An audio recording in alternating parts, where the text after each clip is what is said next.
Ramai lelaki dan wanita suka minum kopi setiap pagi. Tapi ramai tak sedar, kopi biasa boleh buat anda jadi jantung berdebar, masalah gastrik, jadi masalah hormon yang jadi tak stabil.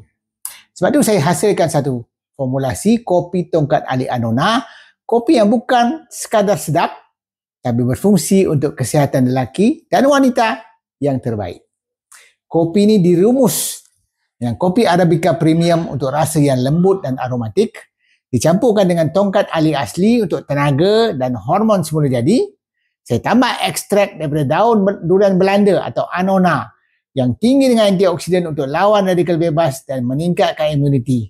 Kombinasi santan kelapa, minyak kelapa dara, minyak saca inci pula membekalkan lemak sihat itu MCT dan omega 3 untuk tenaga otak segera tanpa menaikkan gula darah.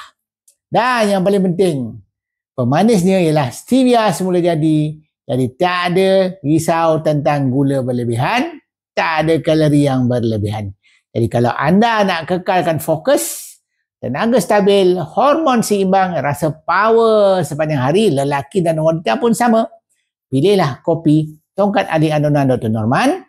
Ini bukan kopi biasa, ini kopi hasil gabungan ilmu nutrition medicine dan herba tempatan untuk lelaki dan wanita moden yang nak sihat luar dan dalam.